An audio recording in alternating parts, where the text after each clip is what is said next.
Good morning to all. आप सभी का हिंदी व्याकरण की कक्षा में स्वागत है। आज हम कक्षा 8 विषय हिंदी व्याकरण पाठ संख्या 4 पाठ का शीर्षक है वर्ण विचार के बारे में पढ़ेंगे। आइए हम सबसे पहले जानते हैं कि शब्द क्या होता है। सबसे पहले हमें एक अक्षर को जानना पड़ेगा, जिसके बाद हमें इसकी परिभाषा आराम से समझ में आ सकती है। भाषा की सबसे छोटी जो ध्वनि है उसको हम कहते हैं वर्ण। वर्ण कहते हैं। वर्ण हमेशा भाषा की सबसे छोटी इकाई है। इसी वर्णों के माध्यम से ही शब्द बनाए जाते हैं और शब्दों से वाक्य बनाए जाते हैं। ये इसकी क्रमबद्ध तरीका है। फिर वाक्यों से गद्यांश बनाए जाते हैं और बड़े बड़े निबंध लिखे जाते हैं। आइए हम जानते हैं वर्ण के बाद हमारा दूसरा जो टॉपिक बनता है, जो हमने पिछली कक्षा के अंदर वर्ण के बारे में, वर्ण विचार के बारे में बहुत कुछ पढ़ लिया। वर्णों के बाद हम सीधे जानते हैं शब्द। शब्द उससे कहा गया है जो वर्णों का एक सार्थक समूह हो, जिसका कोई अर्थ बनता हो, उसे हम शब्द कहते हैं। तो इसकी परिभाषा में क्या कहती है कि सार्थक अर्थ को प्रकट करने वाले वर्ण समूह को शब्द कहते हैं। यानी कोई भी शब्द हो जिसका कोई न कोई अर्थ निकलता हो, उसे ही हम शब्द कह सकते हैं। एक वर्णों का समूह, उदाहरण के तौर पर कह सकते हैं, जैसे हमने कहा एक शब्द किया हमने कलम। कलम को हमने वर्ण विच्छेद किया क अ ल अ म और अ। इस अक्षर के नीचे मैंने हल चिन्ह का प्रयोग किया है। हल चिन्ह के बाद यह अक्षर स्वतः ही साइलेंट बन जाता है, मौन बन जाता है। उसके साथ जब भी जो भी स्वर आ जाता है, स्वर के बाद स्वतः ही अक्षर बन जाता है। तो देखिए, इस प्रकार से मैंने इसको विच्छेद किया और एक वापस पूरा वर्ण का संधि करके एक शब्द लिखा। तो ये जो एक शब्द है, ये इसका वर्ण विच्छेद है। तो देखिए, इस प्रकार से जो वर्णों का एक समूह बन जाता है और भी समूह का कोई अर्थ निकलता है। कलम से तात्पर्य पेन जिसे कहा गया है, यानी इसका अर्थ निकला। तो ऐसे जो भी एक ग्रुप आ जाए, समूह आ जाए वर्णों का, जिसमें अर्थ बनता हो, उसे हम शब्द कहते हैं। तो आइए इन शब्द की मुख्य विशेषता क्या है, जिनके आधार पर उसको हम अच्छी तरह से जान सकते हैं। सबसे पहली बात देखेंगे कि सभी शब्दों के वर्णों का क्रम बिल्कुल निश्चित होता है। क्रम बिल्कुल निश्चित होते हैं। जैसे मैंने एक शब्द लिख दिया, आपको अक्षर के तौर पर लिख दिया एक किताब। अब देखिए, जब मैंने इस तरह से अक्षर लिखा है तो उसका कोई अर्थ निकल रहा है। यदि मैं इसको उल्टा लिख दूं, ऐसे लिख दूं, तो क्या इसका अर्थ निकलेगा? इसका कोई अर्थ नहीं निकलेगा, यह अर्थहीन हो गया।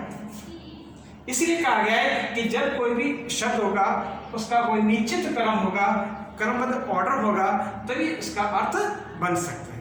दूसरी बात, सभी शब्दों का कोई न कोई एक अर्थ निश्चित रूप से होता है। यानी इस शब्द का कोई न कोई अर्थ है। जैसे किताब का मतलब पुस्तक जिसे कहते हैं, जो पढ़ने के लिए काम आती है, हम उसे आराम से समझ सकते हैं। कहने का तात्पर्य कि जब कोई भी शब्द होगा, उसका अर्थ निकलेगा। तीसरी बात, शब्दों के द्वारा ही वाक्य रचना होती है। बिल्कुल स्पष्ट है। जब हम सेंटेंस बनाते हैं, मेक ए सेंटेंस, तो वहां पर देखिए शब्दों की रचना बन जाती है। एक से अधिक शब्दों का समूह होता है, या शब्दों के समूह को ही वाक्य कहते हैं। एक से अधिक शब्दों के समूह के अंदर जब व्याकरण का प्रयोग होता है, ग्रामेटिक प्रयोग हो जाता है, तो वहां पर पूरा का पूरा एक वाक्य बन जाता है, और वाक्य ही पूरा का पूरा गद्यांश बनाते हैं, जिसे हम आराम से उस भाषा को समझ सकते हैं। तो उसी के अंदर देखिए एक शब्द और भी इसके साथ में समझने के लिए कहा गया है, क्योंकि शब्द और पद के साथ में बहुत बार पूछा जाता है, इसलिए एक हाइलाइटेड रूप में एक शब्द पद शब्द भी बीच में दिया गया है। इस शब्द को भी हम समझ लेते हैं कंपेयर करते हुए। पद उससे कहा गया है कि जब शब्दों का प्रयोग वाक्यों में हो जाता है। कहाँ हो जाता है? वाक्यों में। यानी सेंटेंस के अंतर्गत जब भी शब्द प्रयोग कर लिए जाते हैं, बना लिख दिए जाते हैं, तो वो पद कहलाता है। जैसे मैं उदाहरण देता हूं, हमने कहा मोहन कलम से लिखता है, यानी कि कलम शब्द आ गया, मोहन के साथ मोहन कलम से लिखता है, तो यह कलम का जो प्रयोग किया गया है वो बिल्कुल पद के रूप में प्रयोग किया। कहाँ प्रयोग किया गया? पद के रूप में। यदि इसको इंडिविजुअल प्रयोग शब्द किया जाए, इनको अलग अलग किया जाए, जैसे मोहन शब्द का बीच में कॉमा, कलम ऐसे से लिखता है, इस प्रकार बीच में यदि कॉमा का प्रयोग किए और एक एक को अलग अलग कर दिया जाए तब तो इस शब्द बन जाता है। इन्हीं शब्दों को जब एक वाक्य रचना के अंदर का प्रयोग किया जाता है तब क्या बन जाता है? पद बन जाता है। इसीलिए इसकी परिभाषा में स्पष्ट रूप से बतलाती है कि जब शब्दों का प्रयोग वाक्यों में किया जाता है तो वे पद कहलाते हैं। स्पष्ट हो गया कि शब्द और पद में क्या, दोनों में अलग अलग अंतर।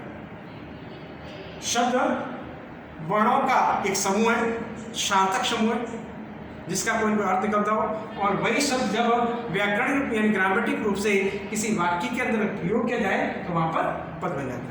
ये इसका सामान्य अंतरता दोनों के मध्य का। फिर इसके बाद हम आगे जानने का प्रयास करें वापस शब्दों के बारे में।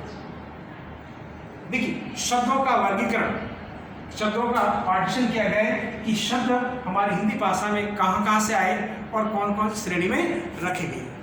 सामान्यतः हमारी हिंदी भाषा के अंतर्गत 5 तरह से हमारे हिंदी शब्दों का प्रयोग किया गया है और उनके द्वारा ही हमारी हिंदी की व्याकरण में इनका प्रयोग किया गया है। तो आइए हम जानते हैं कि हिंदी की जो व्याकरण है उसमें शब्दों का वर्गीकरण माने उनका पार्टीशन किस प्रकार से किया गया। सबसे पहले कहा गया है कि शब्दों का वर्गीकरण उत्पत्ति और स्रोत के आधार पर, जो भी इनके आने वाले जो भी स्रोत हैं उनके द्वारा भी इसका वर्गीकरण किया है। उनकी उत्पत्ति कैसे हुई, उत्पत्ति के लिए भी हम अलग अलग पढ़ेंगे कि उत्पत्ति की श्रेणी में आने वाले कौन कौन सी श्रेणी के शब्द हैं, उनको भी अलग से जानने का प्रयास करें। लेकिन सामान्य की परिभाषा के रूप में हम जानने का प्रयास करते हैं। उससे पहले देखिए, उत्पत्ति या स्रोत के आधार पर, दूसरा है अर्थ के आधार पर, मीनिंग के आधार पर भी हिंदी के अंदर शब्दों का प्रयोग किया गया है। फिर रचना या बनावट के आधार पर, बनावट के आधार पर भी आए हमारे अंदर हिंदी के अंदर का शब्द, प्रयोग के आधार पर भी आए, और व्याकरणिक प्रकार्य माने व्याकरण के रूप में जो प्रयोग में लाए जाने वाले शब्द हैं उनके रूप में भी आए। आइए अब हम जानते हैं थोड़ा सा उसको विस्तार से कि उत्पत्ति या स्रोत के आधार पर कौन कौन से कहलाते हैं। उत्पत्ति या स्रोत के आधार पर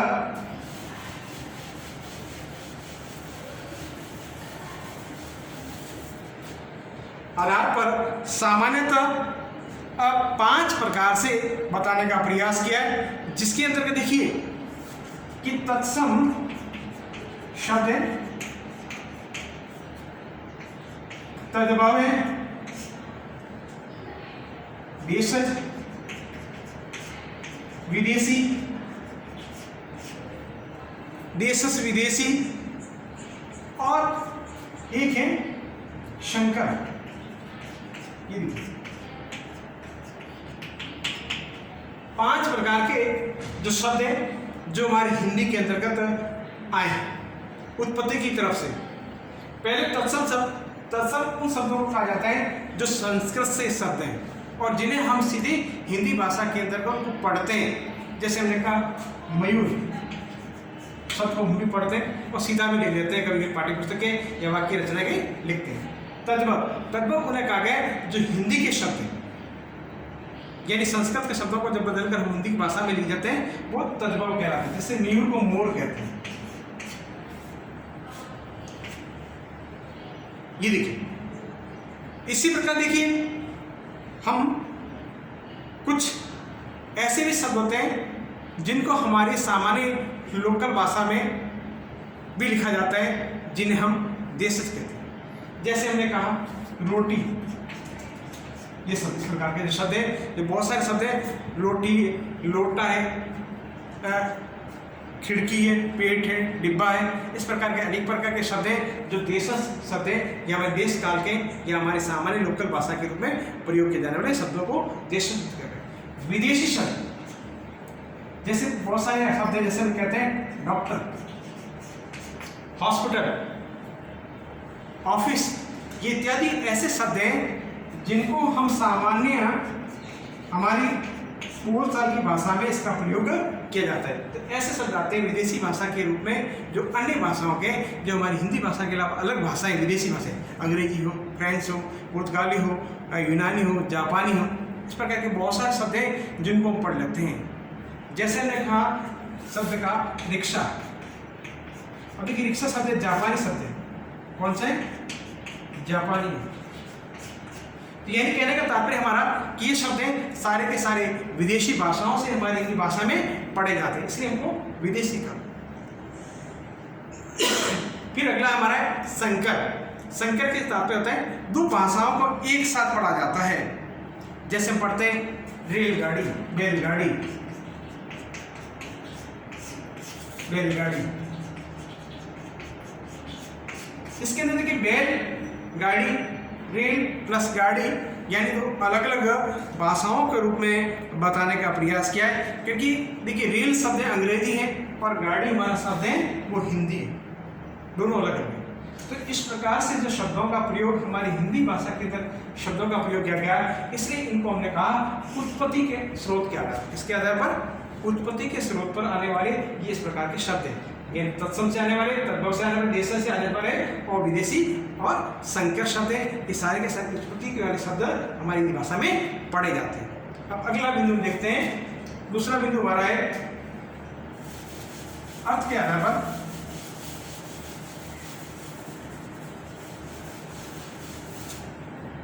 अर्थ यानी इसका मीनिंग कहते हैं कि किस प्रकार से उसका मीनिंग बदल जाता है और हम उसको जानते हैं।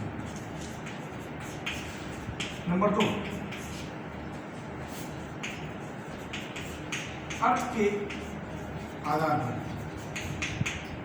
अर्थ के आधार पर तात्पर्य कि ऐसे शब्द होते हैं जिनका मीनिंग्स निकालकर फिर उसका हम जानने का प्रयास करते हैं। जिसमें देखिए एकार्थी है, एकार्थी, अनेकार्थी, ऐसे पर्यायवाची वगैरह।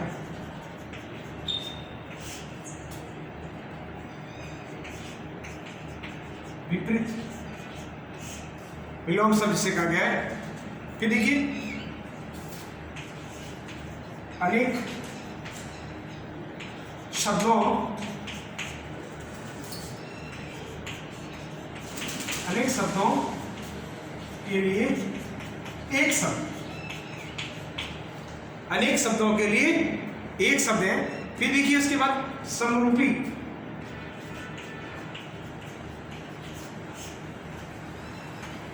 समरूपी शब्द कहलाते हैं। ये सारे के सारे इनका मीनिंग्स निकलता है और मीनिंग्स के आधार पर ये शब्दों को पढ़ा जाता है। जैसे कि एकार्थी शब्द माने एक अर्थ प्रकट करने वाले शब्दों को हम एकार्थी कहेंगे। जैसे हमने कहा एक शब्द दिया, उदाहरण के तौर पर अंक। अब अंक शब्द है, इसके अर्थ निकलते हैं सॉरी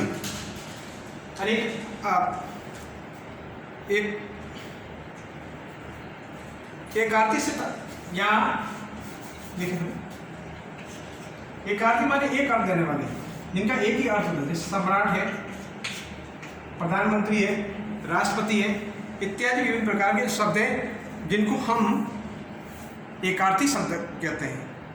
दूसरा है अनेकार्थी। अनेकार्थी के अंतर्गत जैसे मैंने कहा अंक। अब अनेकार्थी अंक से तात्पर्य लगभग इसके जो अलग अलग अर्थ निकलते हैं। अंक का तात्पर्य आप समझे, जैसे ये हमने कहा गिनती की एक संख्या जिसे कहा गया है। फिर देखिए इसके बाद में भाग भी कहते हैं और अंक एक नाटक का अध्याय भी कहा गया है। जैसे मैंने कहा गिनती की संख्या, गिनती की संख्या हो गया। अंक माने भाग देना भी कहते हैं। फिर क्या कहा गया कि नाटक का अध्याय माने पाठ जिसे कहा गया। यानी कहने का तात्पर्य एक ही शब्द का अलग अलग अर्थ बतलाना ही अनेकार्थी कहलाता है। एकार्थी में एक अर्थ बतलाता हो, अनेकार्थी में एक से अधिक अर्थ बतलाते हो। फिर देखिए पर्यायवाची शब्द जानते हैं, एक ही शब्द का एक से अधिक समान शब्द बतलाने वाले को पर्यायवाची कहते हैं। और सबका देखिए विपरीतात्मक पर विलोम शब्द से, दिन का जैसे रात के दिया, विपरीत अर्थ बतलाने वाले विलोम से। अनेक शब्दों के लिए एक अर्थ जिन्हें आप वन वर्ड कहते हैं, यानी जो भगवान में विश्वास करता हो उसे हम क्या कहते हैं, आस्तिक। इस प्रकार के जो भी हैं, जो पढ़ने वाला पाठी, साथ में पढ़ने वाला सहपाठी, इस प्रकार के विभिन्न प्रकार के जो शब्द आते हैं, उन शब्दों के माध्यम से यदि उनका एक ही अर्थ बदलाया जाता है तो उसे भी वन वर्ड या अनेक शब्दों के लिए एक शब्द के रूप में कहा जाता है। फिर देखिए इसके बाद कहा गया समरूपी, जिसे कहा जाता है। समरूपी से तात्पर्य होते हैं समान अर्थ बतलाने वाले, जो एक समान अर्थ बतलाते हैं। ऐसे शब्द जो उच्चारण करने में एक जैसे लगे होते हैं परंतु उनका अर्थ अलग अलग निकलता हो, उसे हम कहते हैं समश्रुति कह सकते हैं आप, या समरूपी कह सकते हैं। अब देखिए जैसे इसको उदाहरण के तौर पर हम देखने का प्रयास करते हैं समरूपी के अंतर्गत। जैसे एक शब्द हमारा ग्रह और ग्रह। अब देखिए ये समान उच्चारण कर रहे हैं, दोनों के दोनों समान उच्चारण कर रहे हैं, इनका अर्थ अलग अलग निकलता है। जैसे हमने कहा कि ग्रह से तात्पर्य आप जैसा इसको जानते हैं, जिसे घर कहते हैं, और इसको हम कहते हैं नक्षत्र, जो तारामंडल में पाए जाते हैं, उनको हम ग्रह कहते हैं। तो देखिए कहने का तात्पर्य कि समरूपी दिखने में समान है लेकिन उनका अर्थ अलग अलग निकलता। तो ये थी हमारे अर्थ के आधार पर। उसके बाद अगला हम देखते हैं तीसरा,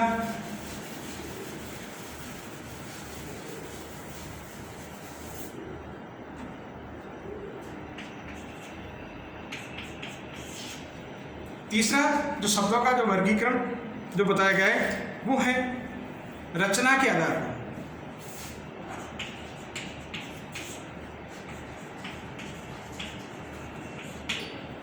रचना के आधार पर भी तीन प्रकार से बताने का प्रयास किया। जो मैं शब्दों की रचना वो तीन शब्दों के आधार पर बन गई है। पहले देखिए रूढ़ शब्द कहलाते हैं, फिर देखिए यौगिक, फिर देखिए योग रूढ़। ये देखिए तीन शब्दों का प्रकार है जो अलग अलग बतलाते हैं। तो देखिए रूढ़ शब्द से कहा गया है कि वे शब्द जो परंपरा से किसी विशेष वर्ण विशेष अर्थ के लिए प्रयोग किए जाते हैं तथा अन्य शब्दों का योग से नहीं बनते हैं, और जिनके खंडों का कोई अर्थ नहीं होता, यानी जो स्थायी होते हैं, जिन शब्दों को हम वापस टुकड़े नहीं कर सकते, वह शब्द संपूर्ण बन जाता है। जैसे कोई भी शब्द जैसे हमने दिया रात है, दिन है, पुस्तक है, इसको हम टुकड़े नहीं कर सकते, एक ही रहता है। इसलिए यदि रा और ता अलग अलग रहते हैं कोई मीनिंग्स नहीं रहेगा। तो देखिए स्थायी तौर पर जो एक शब्द बनकर रह जाते हैं उन्हें रूढ़ शब्द कहते हैं। क्या कहते हैं? रूढ़ शब्द कहते हैं। उसके बाद देखिए दूसरा है यौगिक। यौगिक उन शब्दों को कहा गया है जिन शब्दों को खंडों के द्वारा योग बनाते हैं, खंडों के द्वारा मतलब टुकड़ों के द्वारा। अब टुकड़ों के द्वारा कैसे बनाते हैं? यदि एक शब्द है और उसके दो अलग अलग खंड किए जाए और वहां पे जोड़ा जाए तो उसे यौगिक कहते हैं। अब जैसे मैंने एक शब्द ले लिया आपके सामने, सामान्य उदाहरण विद्यालय। अब इस शब्द को मैं अलग अलग खंडों, दो खंडों में करूंगा। तो देखिए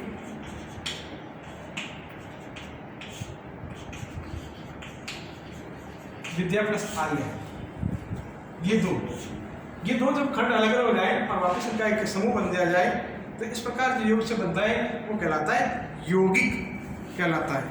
वे शब्द जो सात खंडों की योग से बनाए जाते हैं उन्हें हम यौगिक कहते हैं। तो विभिन्न प्रकार के इसका और भी उदाहरण है, जैसे पीताम्बर, पीत प्लस अंबर, विज्ञान, वी प्लस ज्ञान, राजकुमार, राज प्लस कुमार। फिर अगला देखिए तीसरा शब्द है योग रूढ़। योग रूढ़ उन्हें कहा गया है जो यौगिक होते हुए जो कि शब्द किसी विशेष अर्थ यानी तीसरी अर्थ को बतलाता हो। शब्द अपना अपने यौगिक है, योगी से तात्पर्य टूटता बिखरता हो, लेकिन उसका अर्थ तीसरा निकलता हो, उसे हम कहेंगे योगरूढ़। जैसे एग्जाम्पल के तौर पर हमारी पाठ्य पुस्तक में दिए गए कि पंकज अर्थात कमल, नीलकमल नीलकंठ अर्थात शिव। नीलकंठ शब्द है, इसको वो नील और कंठ अलग कर दिया जाए, उसके बाद वापस इसका दूसरा समानार्थक अर्थ निकाल कर दे दिया जाए तो वो बन जाता है शिव। शिव जी का दूसरा नाम नीलकंठ भी है। कमल है तो उसका भी दूसरा नाम हम पंकज भी कहते हैं और पंकज को भी कमल कहते हैं। तो कहने का तात्पर्य यही है कि यौगिक होते हुए भी जो शब्द किसी विशेष अर्थ को प्रकट करता हो उसको हम कहते हैं योगरूढ़। तो मूल शब्द को कहा जाता है, यानी जो भी कोई शब्द मूल हो, मुख्य हो, जिस शब्द का कोई परिवर्तन हो, स्थायी रहता हो, उसे कहेंगे रूढ़ शब्द। मुख्य शब्द या मूल शब्द कहते हैं। यौगिक शब्द यानी उस शब्द को हम टुकड़े करते हैं और वापस उसका जोड़ते हैं तो उसको हम कहेंगे यौगिक। और यौगिक के बाद योग उसे कहेंगे जो शब्द यौगिक शब्द होते हुए भी इसके टुकड़े करने पर उसका अर्थ भिन्न निकलता हो उसे हम कहेंगे योगरूढ़। ये था तीसरा रचना के आधार। क्लियर? रचना के बाद हम आगे बढ़ते हैं प्रयोग के आधार पर। चौथा बिंदु हमारा है प्रयोग, कि वाक्य में शब्दों को प्रयोग किस प्रकार करते हैं। प्रयोग के अंदर देखें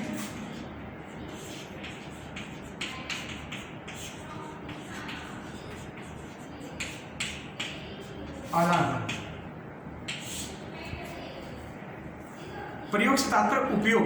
अब उपयोग में आने के लिए हमारे जो शब्द हैं कुछ सामान्य शब्द भी आते हैं, कुछ तकनीकी रूप में आते हैं, कुछ अर्ध तकनीकी आते हैं। अब देखिए आप कहेंगे तकनीकी टेक्निकल कैसे हो, अर्ध तकनीकी कैसे होंगे, उन शब्दों को भी जानने का प्रयास करते हैं। तो देखिए सामान्य शब्द उन्हें कहा गया है जो हमारी दैनिक बोलचाल की भाषा में जिन शब्दों का प्रयोग किया जाता है वे बिल्कुल सामान्य शब्द कहलाते हैं, जो जीवन के अंतर्गत सामान्य शब्दों का प्रयोग करते हैं। जैसे खाना, मकान, विद्यालय इत्यादि इस प्रकार के शब्दों का प्रयोग करते हैं, वे सामान्य जीवन के अंतर्गत प्रयोग करते हैं। दूसरा बनता है तकनीकी। पहला तो सामान्य हो गया, दूसरा है तकनीकी, और तीसरा भी बन जाता है अर्ध तकनीकी।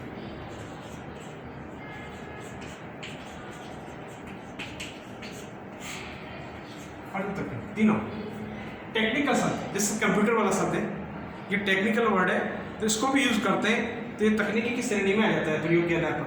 कंप्यूटर शब्द जो कंप्यूटर शब्द है ये तकनीकी की श्रेणी में कहा जाता है। फिर रसायन है, रेखा चित्र इत्यादि इस प्रकार के बहुत सारे शब्द हैं जो तकनीकी श्रेणी में आते हैं। फिर देखिए अर्थ तकनीकी में कहा गया है जो शब्द तकनीकी होते हुए भी आम आदमी के जीवन में अधिक प्रचलन के कारण सामान्य लोगों के द्वारा प्रयोग किए जाते हैं तथा तकनीकी लोग उन शब्दों का निश्चित अर्थ प्रयोग करते हैं, जबकि सामान्य आदमी उन्हें सामान्य शब्द के रूप में प्रयोग करते हैं। यानी दोनों तरफ से तकनीकी के रूप में प्रयोग कर सकते हैं और सामान्य रूप में कर सकते हैं, दोनों तरफ से। जैसे चुनाव शब्द है, चुनाव है, कानून है, इस प्रकार के शब्द कानून, ये शब्द है। इन शब्दों को इस प्रकार के शब्द आते हैं वे अर्ध तकनीकी श्रेणी के अंतर्गत रखे गए। तो ये हमारा चौथा बिंदु था जिसमें प्रयोग के आधार पर शब्दों का प्रयोग किस प्रकार होता है उसको बताने का है। सामान्य शब्द है, तकनीकी वाले, अर्ध तकनीकी वाले शब्द भी हमारे हिंदी के अंतर्गत माने जाते हैं, जो इसका चौथा हो गया। अब उसके बाद देखिए अगला पांचवा है व्याकरणिक प्रकार्य, यानी ग्रामेटिक हिस्से कहा जाते हैं, ग्रामर वाले। व्याकरणिक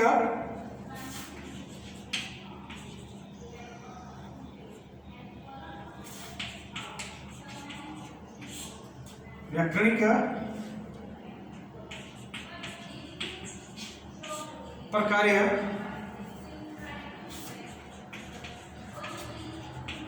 के आधार पर वाले। अब देखिए व्याकरण के अंतर्गत दो प्रकार है मुख्यतः, विकारी और दूसरा है अविकारी।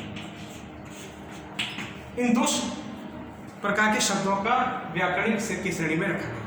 विकारी शब्द उन्हें कहा गया है जिसमें कोई परिवर्तनशील हो, परिवर्तन होने वाले। अब परिवर्तन हमारी व्याकरण के आधार पर जैसे संज्ञाएं, सर्वनाम, क्रिया, विशेषण, ये जो शब्द आते हैं सारे के सारे विकारी होते हैं, यानी इनके आने वाले शब्दों को हम परिवर्तन कर सकते हैं, इसलिए इनको विकारी की श्रेणी में लिखा गया।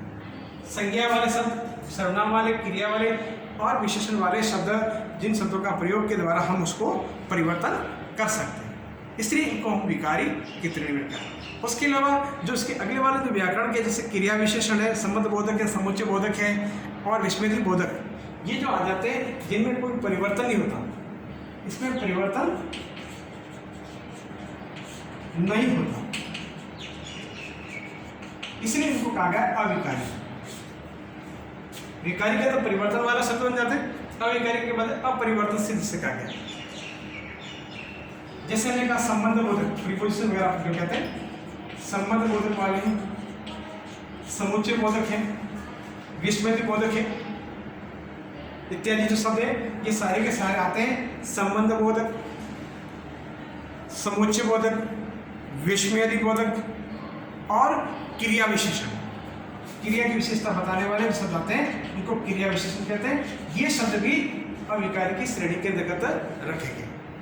तो देखिए हमने आज की कक्षा के अंतर्गत शब्द का अर्थ, शब्द का प्रयोग, शब्द की विशेषता और शब्दों का वर्गीकरण किस प्रकार से किया गया है वो सारा का सारा इस कक्षा के माध्यम से जानने का प्रयास किया। उसके उपरांत भी इस कक्षा के अंदर आपको कोई समझ में नहीं आया हो तो आप मुझे व्हाट्सएप या वॉइस मैसेज के माध्यम से पूछ सकते हैं। मैंने संपूर्ण रूप से इस शब्द की परिभाषा के साथ उसका वर्गीकरण, शब्दों का हिंदी के अंतर्गत किस प्रकार से प्रयोग किया गया या हिंदी के अंतर्गत कहाँ से शब्द आएंगे वो इस क्लास के माध्यम से बताने का प्रयास किया। धन्यवाद।